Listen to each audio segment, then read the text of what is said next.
Class 12 Hindi medium chapter number 3 की हमने question exercise प्रश्नावली 3.2 के 12 प्रश्न तक हल किए थे। अब आगे बढ़ते हैं प्रश्न संख्या 13 में। प्रश्न संख्या 13 में हमारे पास में एक आव्यूह दे रखा है a, जिसका मान है हमारे पास में 1 0 -1 और 7। और यहाँ पर हमें k का मान ज्ञात करना है, जहां पर हमारे पास में शर्त दे रखी है a² बराबर 8a + ki, जहाँ पे i हमारे पास में जो है वह है इकाई सदिश। चलिए अब हल करते हैं। तो सबसे पहले हमें यहाँ पे जो मान निकालना है वो निकालना है a² का। तो a को a से गुणा करते हैं,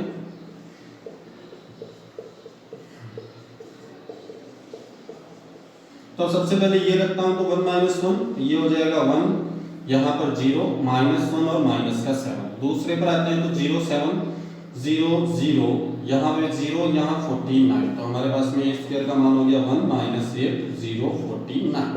ये हमारे पास में a² का मान। दूसरा मान जो हमें निकालना है वो 8a का मान निकालना है। चलिए 8 को a से मल्टीप्लाई करना है तो ये हो जाएगा 1 - 1 0 7। तो गुणा करूंगा 8 माइनस का 1 0 और 56। ये हमारे पास में मान हो गया। अब नेक्स्ट हम आगे बढ़ते हैं। तो हमारे पास में थर्ड जो है वो ki का मान। चलिए हम ki का मान निकालते हैं। i मतलब इकाई सदिश, तो यहाँ पर 1 0 0 1 जब गुणा करूंगा तो k 0 0 k। अब इस समीकरण में हम इन तीनों का मान रखते हैं। तो समीकरण में सबसे पहले जो मान रखना है हमें वो रखना है a² का। a² का मान हो गया मेरे पास में 1 - 8 0 × 50। 8a का मान हो गया हमारे पास में 8 - 1 0 56 और प्लस तीसरा हो गया k 0 0 k। इसको जब मैं इधर भेजता हूं तो चिन्ह हमारे पास में बदल जाएगा, प्लस की जगह साइन जो यूज करेंगे हम वो माइनस का।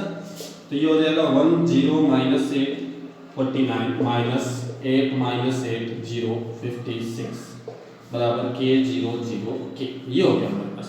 तो अब घटाता हूं तो 1 में से 8 घटा दिया, माइनस के साथ 0, ये भी 0 हो गया और ये बच गया माइनस के साथ बराबर k 0 0 k। तो आप देख सकते हैं जब बराबर करता हूं तो k का मान कितना आ गया हमारे पास में माइनस का 7। ये हमारे पास में आ गया k का मान। अब आते हैं हम प्रश्न संख्या 14 में।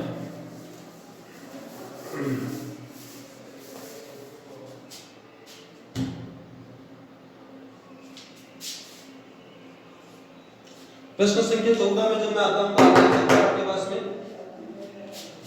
एक आव्यूह दे रखी है जिसका मान है 1 2 -3 और 0 -1 4। इसके साथ में एक आव्यूह ये दे रखी है और बराबर में आव्यूह दे रखी है यहाँ पर आपके पास में 1 -4 3 -2 -10 6 और 13 20 -9। तो हमें यहाँ पर आव्यूह a का मान ज्ञात करना है। अब आव्यूह a का मान आपको ज्ञात करना है। चलिए हल करते हैं हम। तो यहाँ आप देख सकते हैं इस आव्यूह का क्रम जो है वो है 3 × 3 का। इस आव्यूह का क्रम है 2 × 3 का। हमें a का क्रम निकालना है सबसे पहले। तो क्रम जब निकालते हैं तो आप देख सकते हैं मैंने मैंने क्रम लिखा, क्रम होगा 3 × 2 का, क्योंकि 3 पंक्तियां हैं 2 स्थान। तो मैंने बताया था पहले आपके आपस में जब गुणा तभी संभव है जब पहली पंक्ति के आपके पास में स्तंभों की संख्या तो दूसरी जो मैट्रिक्स होती है उसके आपके पास में पंक्तियों की संख्या समान होनी चाहिए। तो ये 2 से 2 कट के तभी गुणा संभव है।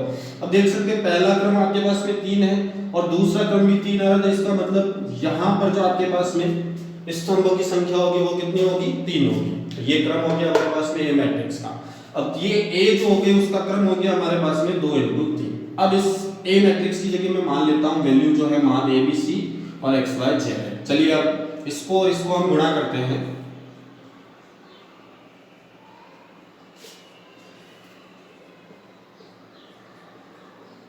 चलिए तो सबसे पहले ये पद रखता हूं x, तो गुणा करने पे क्या मान आएगा a + 0 2a - x और -3a + 4x। दूसरा पद रखते हैं by, तो b + 0 2b - y -3b + 4y। तीसरा cz, तो ये हो जाएगा c + 0 2c - z -3c + 4z। ये मान आ गया। अब इस पंक्ति को फिर ये जो अभी आई वो इसके बराबर है, तो इन दोनों को बराबर करके हम यहाँ पर ए बी सी के मान निकालते हैं, ए बी सी और एक्स वाई जेड के मान। तो इधर का मान हो गया हमारे पास में a 2a minus x minus 3a plus 4x, b 2b minus y minus 3b plus 4y, c 2c minus z और यहाँ हो गया माइनस 3c प्लस 4z बराबर। इसको बराबर करता हूँ तो 1 माइनस 4 3 माइनस 2 माइनस 10 6 13 20 और माइनस के 9, ये हमारे पास में मान हो गया। चलिए अब हम इन दोनों को जब बराबर करता हूं तो देखिए क्या मान आते हैं। सबसे पहले पद को जो पहले पद के बराबर करता हूं तो a का मान हो गया 1, b का मान हो गया आपके पास में -4 और c का मान हो गया 3। अब दूसरे को दूसरे के बराबर करता हूं तो 2a माइनस x बराबर हो गया -2। यहां हम a का मान रखते हैं तो a का मान 1 रखता हूं, 2 को 1 से गुणा कर दिया, 2 माइनस x बराबर -2, इस x को उधर और 2 को इधर, तो 2 प्लस 2 बराबर x का मान आ गया हमारे पास में 4। फिर दूसरे पद को दूसरे के बराबर तो 2b माइनस y बराबर 10 माइनस के, फिर यहाँ पे -4 रखता हूँ तो माइनस के 8 माइनस के 10, y को इधर इसको इधर, 8 प्लस 10 बराबर y, 10 में से 8 गए तो y का मान 2। फिर तीसरा 2c माइनस z बराबर 6, 3 रखता हूँ तो 6 माइनस z बराबर 6, 6 माइनस 6 बराबर z का मान क्या आ गया 0। तो ये हमारे पास में a अवयव का मान आ गया, जहां पर अवयव क्या बन गए 1 माइनस 4 3 और दूसरी पंक्ति हो गई 4 2 और 0, ये हमारे पास में मान हो गया। अब आते हैं हम प्रश्न संख्या 15 में।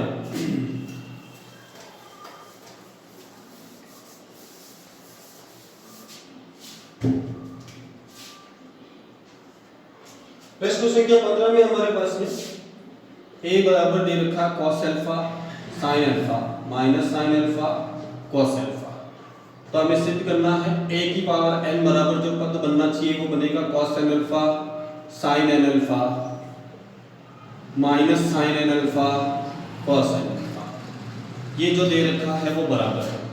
तो हमने कक्षा 11 में आपने अध्याय 4 पढ़ा होगा गणितीय आगमन का सिद्धांत, जहां पर हमारे पास में n के पदों में कुछ संख्या दे रखी होती है और उसका सूत्र बराबर में दे रखा होता है, जिसकी हम जांच करते हैं। और जांच करने की 3 बातें या 3 शर्तें होती है हमारे पास में। सबसे पहले हम रखते हैं n बराबर 1 और उसके लिए जांच करते हैं कि दोनों पद LHS और RHS बराबर है या नहीं। फिर दूसरा n बराबर n के लिए हम मानते हैं कि ये उसके लिए सत्य होता है, और तीसरा n बराबर n+1 के लिए वापस से हम जांच करते हैं और सिद्ध करते हैं कि हाँ उसके लिए बराबर। तो यहाँ पर भी वही जांच लेते हैं। सबसे पहले लेता हूँ मैं n बराबर मान रखता हूँ 1, तो यहाँ 1 रखूंगा तो 1, यहाँ 1 रखूंगा तो ये cos alpha sin alpha minus sin alpha cos alpha, इसको मैंने दे दिया समीकरण। तो आप देख सकते हैं ये इसके लिए बराबर है, तो n बराबर 1 के लिए सत्य है। फिर आते हैं हम n बराबर m रखते हैं और माना इसके लिए सत्य है। तो यहाँ होगा a की power m cos m alpha sin m alpha minus sin m alpha cos m alpha, समीकरण संख्या 2। अब तीसरा हम यहाँ पर जो मान रखते हैं वो रखते हैं n बराबर m+1। तो जो समीकरण बनेगा हमारे पास में, यह पद जो बनेगा वो ये बनेगा cos m+1 alpha sin m+1 alpha minus sin m+1 alpha cos m+1 alpha, ये पद बनेगा। तो ये पद हमें बनाना है तो हम इसका LHS पद लेते हैं। LHS पद में ले सकते हो आप a की पावर n+1 हमारे पास में दे रखा है।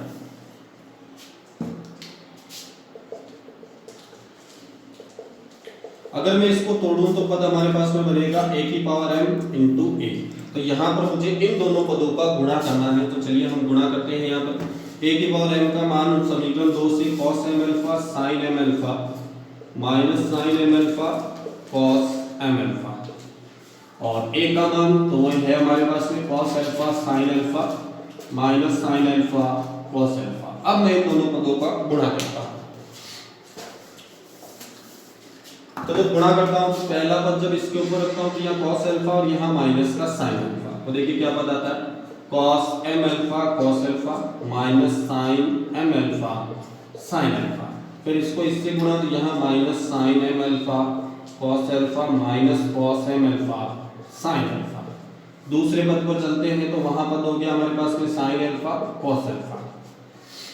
यहां गुणा करता हूं इसको, इससे तो ये हो जाएगा हमारे पास में sine alpha cos M alpha cos alpha sine m alpha.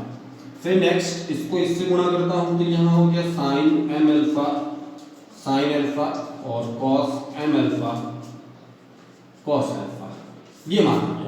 अब यहाँ पर आप सूत्र जो लग रहा है वो कॉस है, कॉस बी माइनस साइन है साइन बी का, तो कॉस ए प्लस बी का फॉर्मूला, तो उसको हम चेंज करते हैं। यहाँ पर तो देखिए हमारे पास में क्या पद बनता है, तो ये हो जाएगा कॉस ए का मान हो गया एम अल्फा और बी का मान अल्फा। नीचे इन दोनों में से माइनस कॉमन ले लिया तो sine m alpha cos alpha plus cos M alpha sine alpha, cos a sorry sine a cos b plus cos a sine b, sine a plus b का फॉर्मूला तो m alpha plus alpha.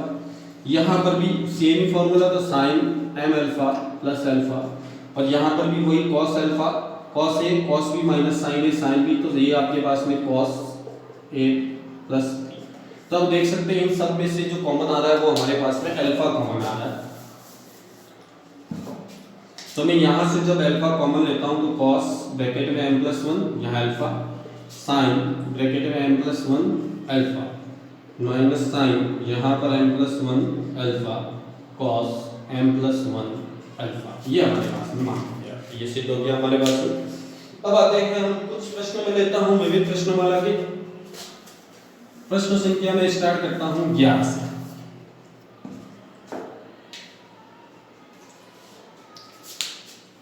प्रश्न संख्या 11 में हमारे पास में एक आव्यूह दे रखी है a, जिसका मान हमारे पास में 6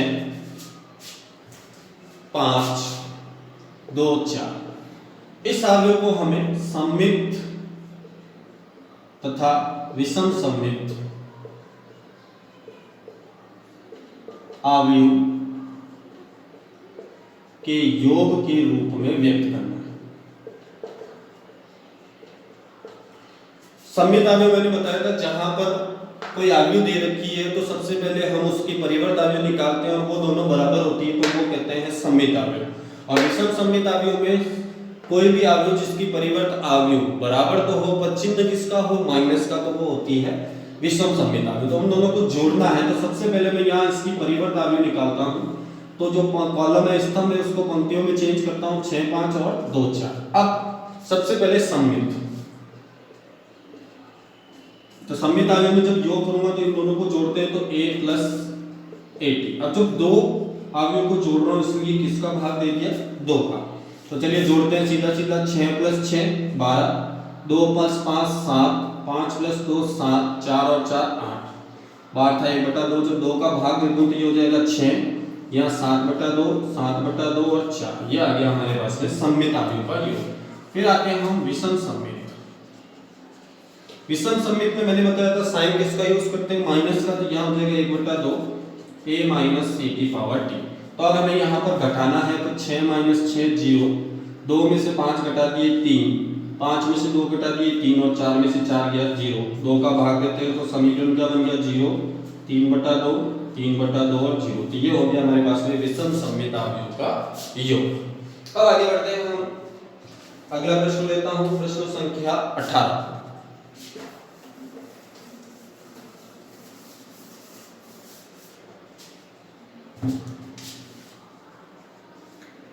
18वां प्रश्न जो हमारे पास में दे रखा है वो दे रखा है एक आव्यूह दे रखी है हमारे पास में b, जिसका मान है हमारे पास में a b c d, ये आव्यूह दे रखी है। और इसके लिए हमें जो सिद्ध करना है यहाँ पर सिद्ध करना है कि b square minus a plus d गुणा b बराबर है bc माइनस ad i2, ये इसके बराबर है। तो सबसे पहले हमें यहाँ पर जो निकालना है किसका मान निकालना b स्क्वायर का, और b स्क्वायर का मान निकालना मतलब b को b से गुणा करना, तो b का मान ABCD, यहाँ पर भी ABCD। अब गुणा करते हैं तो पहला स्तंभ के अवयवों की संख्या यहाँ रखता हूँ तो ये हो जाएगा a square plus BC AC plus CD। दूसरा रखता हूँ BD, तो ये हो जाएगा AB प्लस BD और BC प्लस D स्क्वायर। इसको मैंने दे दिया समीकरण संख्या 1। दूसरा a प्लस d को किससे गुणा करना है b से, चलिए a प्लस डी, b का मान हो गया a b c d, गुणा करता हूँ इसको, पहले a से गुणा कर दिया तो ये हो गया a square plus a d, फिर इसको इससे गुणा कर दिया तो a b plus b d, फिर इसको इससे गुणा कर दिया तो ac प्लस cd, और यहाँ गुणा कर दिया तो ये हो गया ac प्लस t स्क्वायर। ये हो गया समीकरण संख्या 2। तो सब b स्क्वायर में से इसको घटाना, तो समीकरण 1 में से समीकरण 2 को घटाता हूं मैं। तो समीकरण 1 से b स्क्वायर का मान हो गया हमारे पास में a square plus bc, ab plus bd, ac plus cd, bc plus d square minus a square plus ad, ab plus bd, AC plus CD और AC प्लस D स्क्वायर। अब यहाँ पर जब हम घटाते हैं तो चलिए क्या मान बचता है, तो पहले पद में देखिए a स्क्वायर से a स्क्वायर कैंसिल, यहाँ BC, यहाँ माइनस का AD, फिर AB प्लस BD तो ये पूरा कैंसिल, ये भी कैंसिल, यहाँ D स्क्वायर से D स्क्वायर कैंसिल, ये हो जाएगा BC माइनस AD। अब देख सकते हैं दोनों में कॉमन क्या आ रहा है, तो वो आ रहा है BC माइनस AD, ये कॉमन ले लिया तो 1 0 0 1, ये इकाई सदिश हो गए और इसका क्रम जो है वो 2 × 2 का, इसलिए इसको दर्शाते हैं हम I2 से। तो ये सिद्ध हो गया हमारे पास में। तो ये कुछ प्रश्न थे विविध के, तो बाकी के प्रश्न आप हल कीजिए। आपसे जो प्रश्न नहीं हो उसको कमेंट बॉक्स में आप डाल दीजिएगा। कल हम अध्याय 4 शुरू करेंगे।